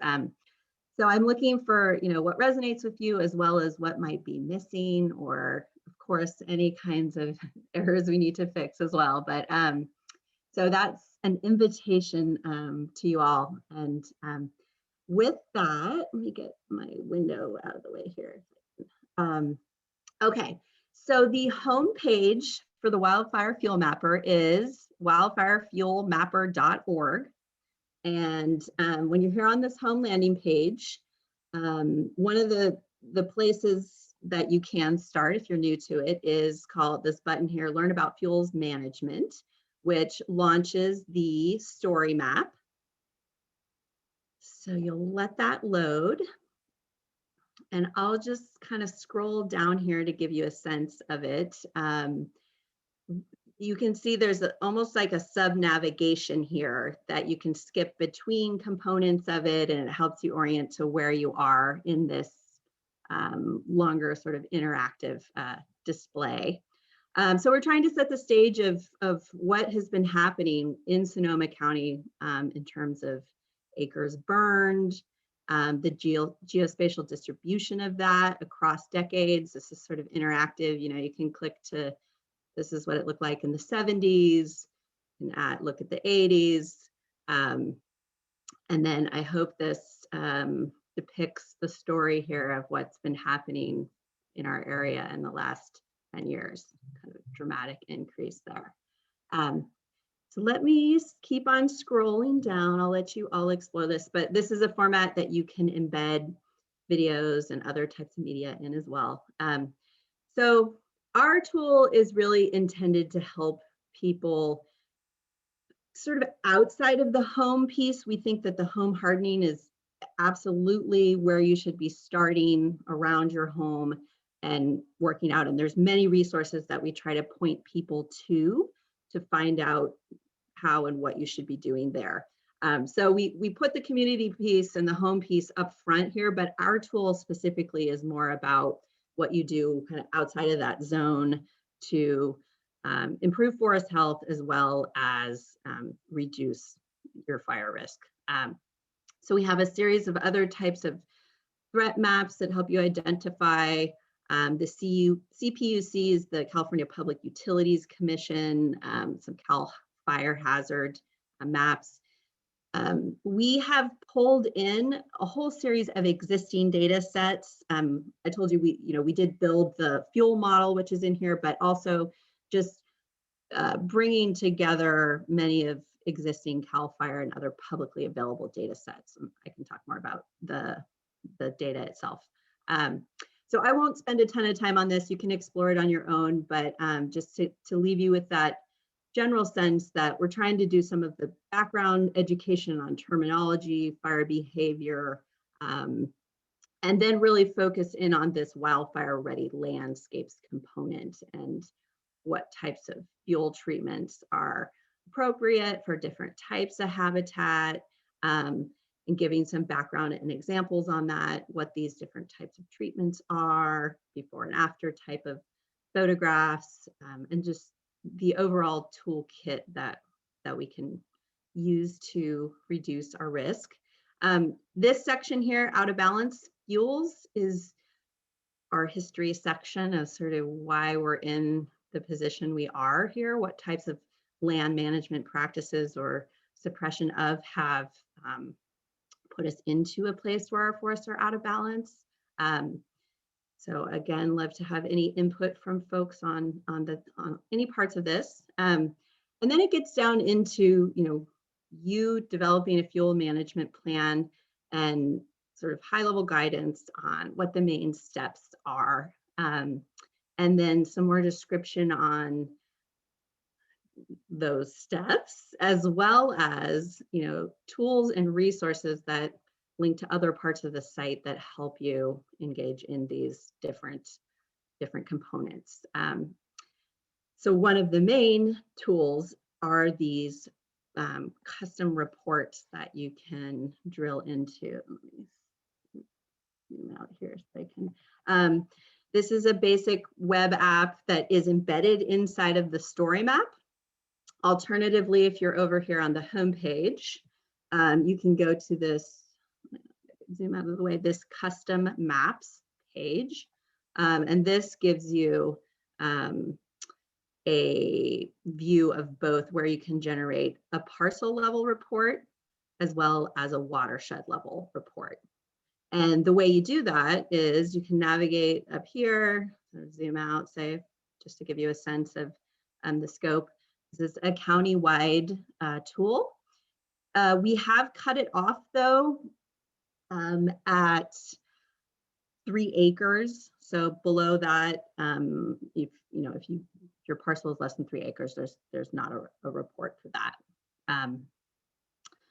And one thing I forgot to say that I really wanted to at the beginning was sort of as we got funded to develop this application, we also realized we were contacted by the UC Cooperative Extension because they wanted to use our fuel model in a tool that they were building for the Lake Sonoma area. So what we did was actually kind of combined our efforts to expand, our project had intended to be across the whole county and beyond. But partnering with the UC has been a really great experience of their focus is on using these reports to get on the ground with landowners and evaluating how useful or not this information is. So they're doing a lot of the on the grounds piece. So yeah, just to give you a little bit more background on that partnership. So what you do here to generate a report is you just click on a particular parcel, you navigate on the map, you click on it, and then you hit download report.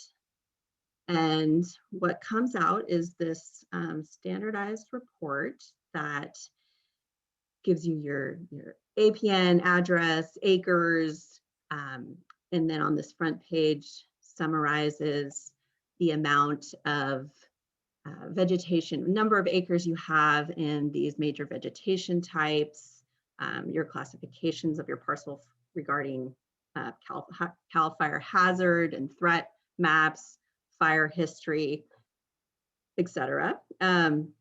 So for example, the first page, we had a we had a name for this map that I probably won't repeat on the call. We were trying to hit people up front, so it was sort of the oh crap maps up front to just have people put their parcel in the context of the history and the threat right up front. So those maps are up front, and then you can see this one here is sort of just basic orientation street maps. This is probably, sorry, I picked a random example which doesn't have as many structures on it like others do. So it will show all the structures, buffers around those. So aerial imagery, the slope, hillshade, getting into the vegetation maps, classes, the fuel model that I mentioned, vegetation height, and this is a map of slope. As many of you know, probably on this call, the important component of planning fuels management is understanding slopes and terrain. Here's the fuel model. This is a map of ladder fuels, which I imagine people in this group are familiar with, but it was measured derived from the LiDAR layer, sort of, returns, laser returns from in the zone between 0 and 4 meters. So vegetation within that can be an important determinant of canopy damage and other types of impacts from wildfire. And a soils map here. So those are the reports, and I'm particularly interested in hearing from people in this group about this information, what you wish it had, what is too much to digest, any kinds of comments you have. We're gonna rerun all of these reports based on feedback we've been getting. So just to recap, there's a couple ways you can get at the parcel mapping tool, either within that story map or on the custom maps page. Let me go back over here to the home page. So you can also get at it here from this button if you want to go straight into the mapping tool. I will just note too, for the about page kind of gives a summary of what we envision this tool to be able to help people do. There's a one-page summary that you can click on here that gives, again, a sort of a digest of what's in those reports. And then also another key component of this, beyond sort of the educational resource, the mapping tool, was our resources page. And so we want to make it easier for people and reduce barriers to getting in touch with experts and sources of data that you may use. So we have on the resource data page much more detailed information about the rely the reports here. So you can go to their sources and have access to all of the information plus descriptions of as well. And then this is an area that we expect to be quite dynamic. We even power this page with a Google sheet behind it where we can just add people, new specialists, new funding opportunities. So in our attempt that this doesn't get stale and outdated quickly, and we've categorized them into different services that they may provide, for example, with the specialists component, funding resources that are available to help people actually get to the implementation component here. And I'm sure many of you are already familiar, but the North Bay Forest Improvement Program has been launching recently. This can be a new and important way to fund some of these projects, as well as just a set of resources and tools that we often rely on in our team to find out information. This, Fire Adapted Communities Learning Network is I love that site. I read their blogs all the time, and I just find such important thought leadership going on in that group. And so anyhow, I would love to hear any suggestions folks have for go-tos that could be added to this curated list of resources and data. And when I was on the About page, I forgot to show you one other item, which is another component of this, which is the more detailed user manual. So if you really want to get in the weeds, that's great. This is how we spend time in there describing more details about the maps, what they show, what you could do with them. And this, we know, can be improved over time. This is really the first iteration. So please let me know what you think if you are willing to read through all of this. There's some repeat here with some of the content from the story map to provide kind of a full picture here in the user manual. So there's parts of how to use the resource, as well as sort of underlying descriptions of the particular resources that are in here as well. So that's the, let me go back here. I got lost in my own, okay. And then lastly, there's a frequently asked questions page. that hopefully, will identify some of the common ones we're getting already, but this is something we expect will grow over time. And, I can serve as a point of contact as well as my colleague, Stephanie Larson at the UCANR. Yeah, so there's a lot of parts to this. We hope that they work it's not really, it wasn't designed as a linear flow. Like, we don't expect someone to go to the story map and then go, you might do different things at different times, but it's intended to provide kind of a packet of resources. Yes, so I think I will end my demo there and hopefully open it up to questions. Wow, thank you so much, Tosha. That was really incredible. And I'm super excited to dive more deeply into this tool. I have a question in the chat, which is also a question that I have, but this one comes from Curtis, who says, is it possible to select multiple APNs to show a whole property ownership that has, multiple parcels and get a report that's packaged all together? And he's also asking, can you feed it a GIS file as another option? Those are great questions. Unfortunately, no, we cannot feed it GIS files at this point. We initially had that as part of our design. And then just for complexity purposes, it would take a lot longer for us to build and design that. We went with sort of this more static model to get something out. I do think that's still part of our potential development pathway. I completely agree that, that's what you need. You can stitch a bunch of these together, but we are exploring for our major update here how, to the second part of your question, like putting in an address and getting all of the APNs that might be associated with that. How do we aggregate it by owner?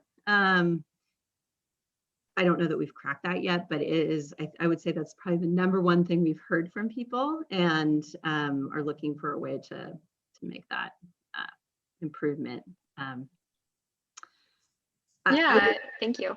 Yeah, I will also add that there's a lot of activity in this space. It was, it's satisfying because we know there is a need out there, because there's a whole nother initiative that's been funded to build a more sophisticated decision support tool. We actually started out building a web app, and it was going to be more sort of dynamic, and you drill in and you set criteria, and we opted to go for this kind of a little bit more static model. But the Water Agency has funded a group called Conservation Biology Institute to use some of the tools that they've built in the past already and modify to build kind of a countywide decision support model where you can do some, switch some levers. And if you're prioritizing one thing, your treatment map might look really different. And if you're prioritizing something else or protecting something. So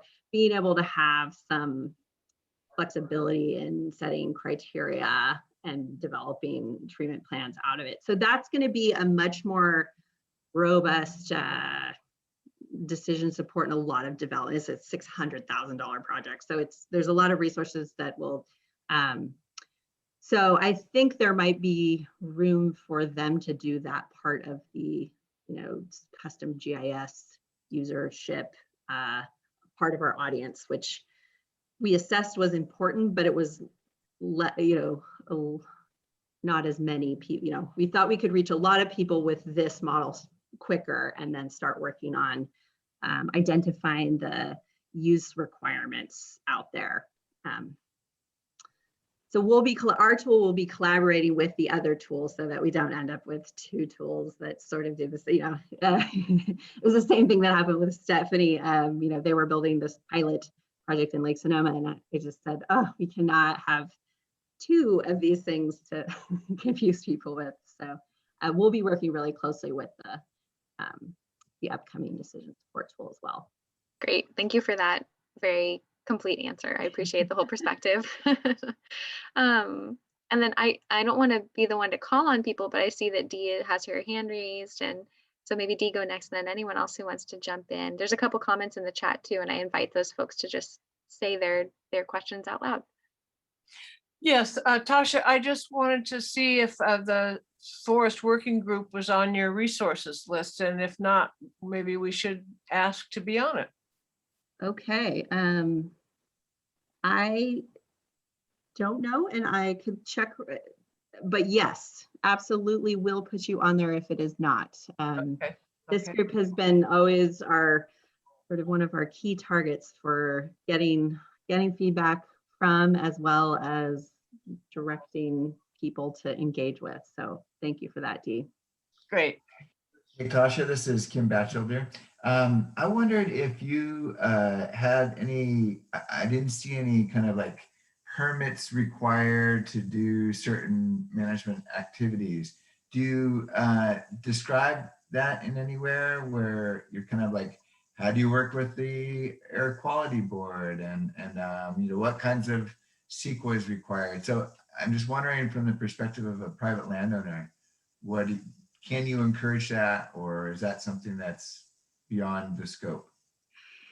It's not beyond the scope. I know we had a whole big section in the story map about that, and then through the process of elimination, that I think got edited out and moved into the user manual. And I just made a note to myself to go back and really check to make sure that piece still remained.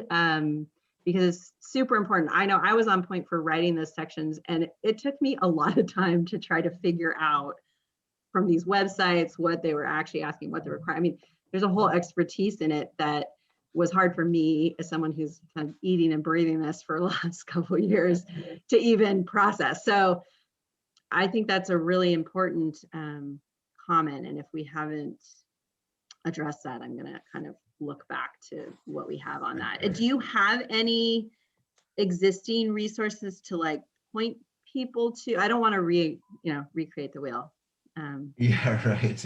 Yeah, that's a great question. I'm sure like the Fire Alliance, the Good Fire Alliance might have some good suggestions about just kind of the nuts and bolts of that world. And I just don't know if you don't want to do like try to do the panacea, but I think the wildfire tool looks really powerful. I just wondered if there was some component just to make people aware that this is something they'll have to deal with.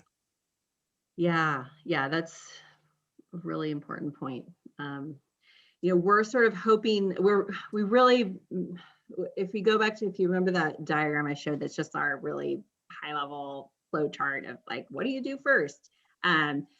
We had sort of consult with experts sort of down the path. The feedback we got was like, move that up to step one. It's like identify what your own goals are and engage with an expert. But I do think there's room for us to have at least a digest of the different types of requirements. So when you're engaging with that expert, you're making sure that you're understanding really those basic regulations around stream setbacks and just like trying to raise the, speak the same language with terminology, just trying to make it save people time and effort in that process by providing that baseline step up. Great, thank you. Tasha, Arthur here. Good to see you, and thanks for the presentation. Really impressive. I was playing around with it a little bit while I was listening to you, and really impressive for the very brief amount of time I've looked at it so far. And I also, this is in my chat, but I just wanted to say that, I've got a half-acre property, but I plugged in a 30-acre property that's within about, I don't know, a few hundred yards of me. And so that gave me a pretty good sense. And actually, like, then I could look at my property and say, oh, there's the ladder fuels on my property, which at this point aren't much. But so if you find something nearby, you can get some pretty good information, even if it's not quite exactly targeted. At least that's my impression right now. Okay. Listening to this, I went over to the VTP website, which has treatable acres and modeled fuel break areas, which makes a really interesting overlay to this because it says, and these are the highest priorities for CAL FIRE.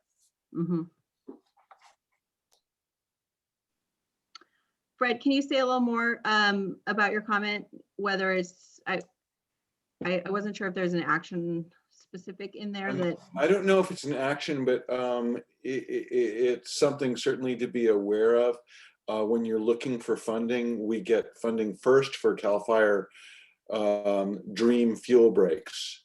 And once you've got that, then CAL FIRE is behind you all the way, and you can keep sort of moving with that. But it gives their impression of not what the danger is, but the treatability of it. And since they're pumping money through the VTP system, I think there's a collaboration there. Okay. Maybe in maps, maybe otherwise. Yeah. One of the improvements I dream about is in the mapping tool where we have sort of the visual description. I'd really like to pair it with some more tables. Like we break down the acres per vegetation type in the, the summary page on the top, but it would also be nice to have like the percentages of your property that are in, X size class of canopy height or what. So there's some more pairing of tables and maps, as well as adding a more recent data set that my colleague at Pepperwood, Lisa McKaylee, has been working with Mark Tuckman and others to develop a countywide hazard map to feed into the Community Wildfire Protection Plan and the FEMA Hazard Mitigation Plan. I probably got some acronyms wrong there, but when we go back and rerun the code on all these, PDF parcels, I think we'll try to include that hazard map and description because it brings in some fuel, some weather conditions, and then some of the other, infrastructure and targets that, yeah.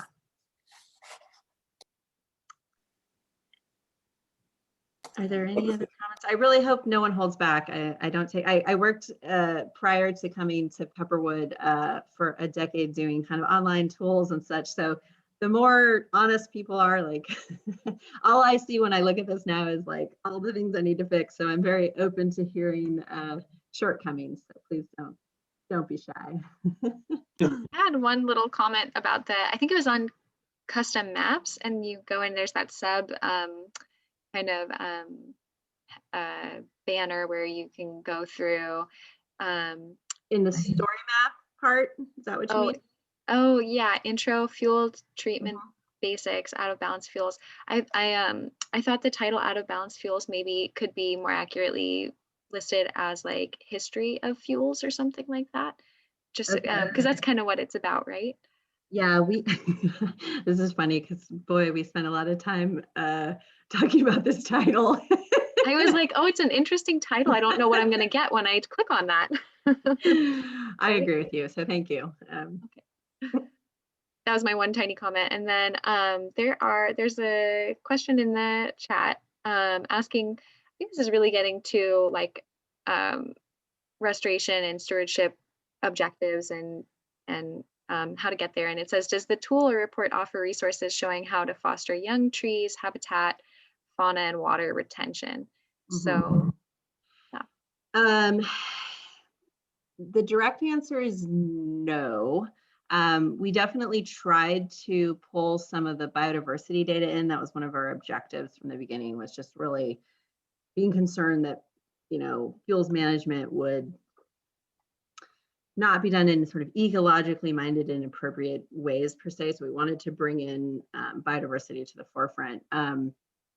The data sets we had accessible to us really didn't work well at that scale, and it wasn't as informative as it needed to be. So we ended up punting on that in the meantime till we figured out how to crack that. The stewardship part of it really is, I mean, I wouldn't say it's out of scope. We're trying to, move people to that next phase and hoping that the education, the sort of expert piece starts to fill some of that gap. I think we could add, more along those lines if that feels like it's missing. Yeah, I don't know if others have thoughts about Yeah, that. This is Ellie Inslee from the Sonoma Ecology Center. Mhm. That's one of the things, I'll troll through websites to see what they have, for supporting habitat and biodiversity and sustainability and erosion control and invasive species. And I think this is an awesome, really like 2-year, unbelievably fertile and wonderful effort. I do think that, I'm looking at the one picture under wildfire ready landscapes, and it's a hill slope that a lot of vegetation has been removed, and it's like, this seems like one area where talking about erosion control and how to manage slopes like that would be really helpful, and how to actually choose whether and where and how it's possible to leave lower vegetation on the ground as an erosion control measure. And then also, it would be great once we've gotten a little further along to hopefully include some of our, at least maybe in the more detailed user manual, some best practices for biodiversity and erosion control, moving invasive invasives treatment. Okay. Great. Thank you for that suggestion. And I know the Ecology Center has been doing a ton of work on that. I was happy to go one day and volunteer putting in the wattles and just sort of see how you guys have been working with landowners in the burn zones to do that. And so I really, again, want to be able to direct people over to whoever is leading on certain topics and such. So hopefully being able to, maybe if I can follow up with you to like figure out enough to have it be raised and then linking over to where some yeah, that makes sense. I the one thing though that I might suggest, because you said don't hold back, would be use a different photograph there so that people don't necessarily think that that is the the goal. To yeah, I see pictures like this all the time, and I just go, oh. But it is a problem, so it would be nice to have a link to how to handle areas that need to be cleared for invasives protection and erosion protection. Okay, thank you. Tasha, Arthur again, just another quick comment. And I assume this is probably true everywhere in the county, that in my neighborhood, there's structures shown, and then certain of the maps have like a ring of red with pink around the structure. I'm not sure if that's what burned in the 2017 or anyway, it's, but which is fine, except that the pink covers up the colors in the background of some of the maps, and I can't read the color easily. So just a suggestion. Yeah, I have that on my hit list because that's sort of like shooting ourselves in the foot because you can't see what's going on there. Yeah, thank you. We wanted to put that buffer on to really remind people how important it is to work in that space first, but it could be transparent and still. Can I ask a question? Yeah. Well, I'm interested. I have property in Mendocino County, and we're right next to Napa County and Marin County, and you can go on up. And Trinity County has some similar stuff. How well does your format match other areas? If like you navigate yours, is it like navigating somebody else's? Well, I'm not sure I'll get totally at your question, but part of our vision was to build something that we could like easily kind of roll over to Napa in particular, because so we wanted to use data sets that were wider ranging than just Sonoma County. We only have the fuels map for Sonoma County. I know Marin has one, and others. We've been writing grants to expand Lake County, Mendocino. So that was one of the layers that we were needing to build a bigger footprint on in order to be able to. But there's no reason why we couldn't take this type of approach and just have one less map in it. Because since it's not really going out and calculating anything, it doesn't have to have 100% all the same data sets to run on. It's prepackaged ahead.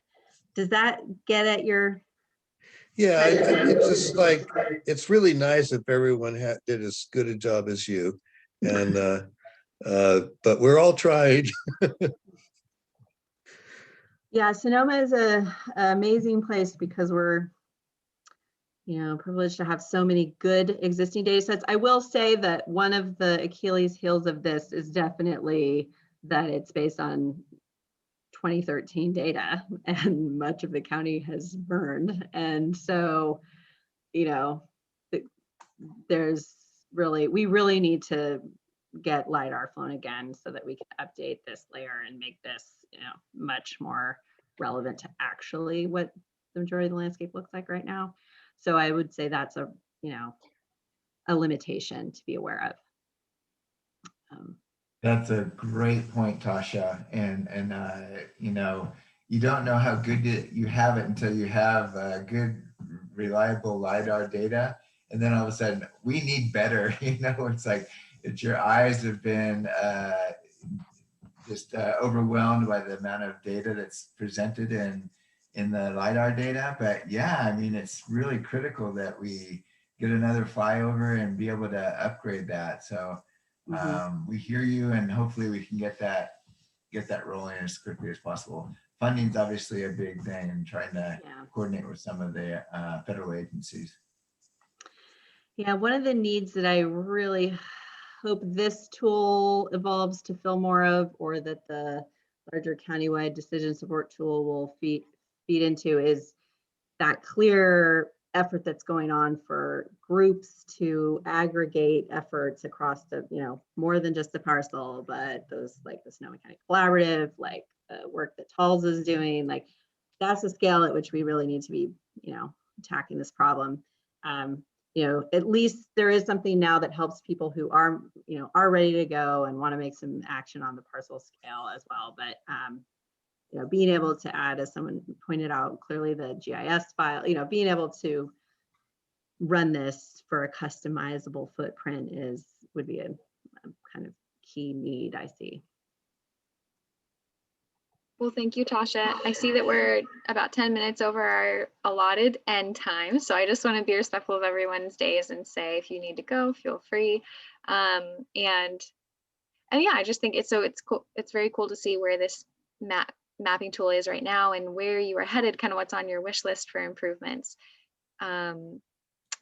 And I'm sure we will all be diving in and having more questions for you later. And can we email you our thoughts later on? Please, I'd be so grateful. I'm creating a really big spreadsheet right now with a lot of people who have spent some time on it. It's really been super helpful. So we did struggle to find enough photos, to the point about good veg management photos that are kind of putting out the vision we want. So I would love to hear any, see any photo access people might have, or yeah, I would be really grateful for any comments people want to share.